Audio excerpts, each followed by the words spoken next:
Peggy 18.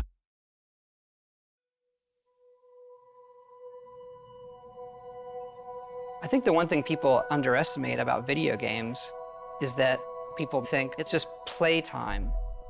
But I always say that the one thing video games can give you that nothing else in entertainment can is that feeling of pride, right? Look what I did. And even though we want to make a game that is very big and is very long, you can play for all of those years. It's all the paths you didn't take that make it special to you, that you feel like when you finish that quest, that you feel that you accomplished something that week. The people who love video games can always say, like, you know, what'd you do today? I saved the world.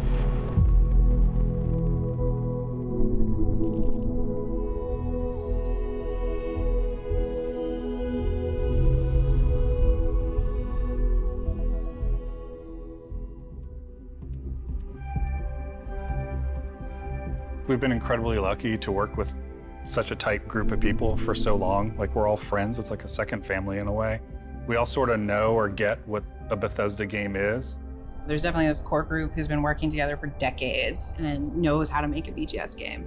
And then there's this, new generation of game developers who are coming in and working at BGS who grew up on those games those people made. For some people, those are the games that got them to go into the industry in the first place. And what I love about that is those people come in and they love the worlds too, and they want to stay true to those worlds that they grew up on. And so we're still able to maintain what a BGS game is, but continue to evolve. I think we underestimate how long people are going to play it. You look at Skyrim, we're sitting here 10 years later, and it keeps having this life, and it changes how you want to create something. Yeah, I feel like our games sort of have two lives, right? Like, we create this game and we put everything we can possibly put into it, tell the stories we want to tell, and build this world that's sort of a setup that when we hand it off to the players, they play it, but then they take it and make it their own. They tell their own stories, and then they make their own stories with our tools. I think it's the hallmark of our games that, you play it and my experience is going to be different than yours. I'm going to come in and tell you a funny story about something that happened to me. You may never have seen that because just a confluence of events. And I think that helps with the longevity, and it helps with that feeling of community in a lot of ways. It is a world that you get transported to that you can really make your own. And that's where, for me, the magic is, to do it for 2 decades and close to that for so much of our group.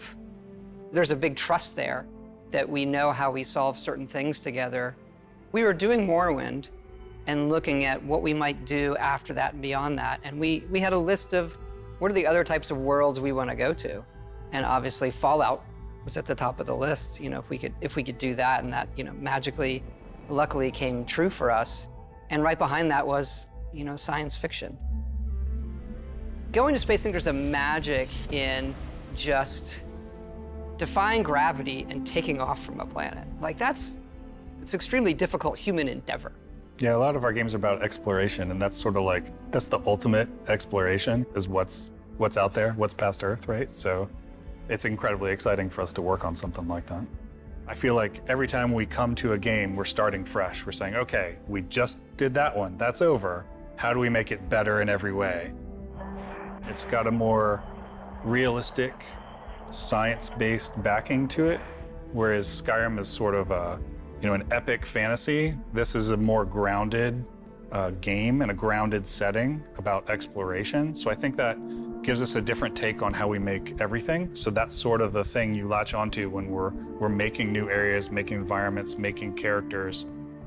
The mechanics of the world are entirely different, but there are similarities. And I think those are things we like. Like, we like playing first person. We like having all the coffee cups. We like being able to touch everything. Those moments make the whole thing believable. Being able to watch the sunset and nighttime come and just sit there and watch the world go by seems like it's not gameplay, but it is vital to how you feel through the rest of it. I also think that because it's based in a more realistic atmosphere, is like You have a lot of people on our team who are super into certain things like robotics or engineering, and they can use this lifetime of knowledge they have gathered and then use it in their work. Everyone comes from these different areas and brings stuff to the game that can make it in, and it all matters.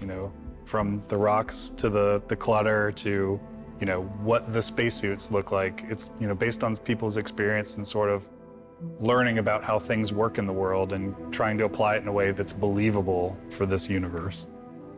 Yeah, it starts feeling so real to us. Like all you're saying, we do all that stuff, but then concepting like everything they eat, or the toys the children play with, or what are their bedtime stories? What is their art? What is their history? What is their entertainment?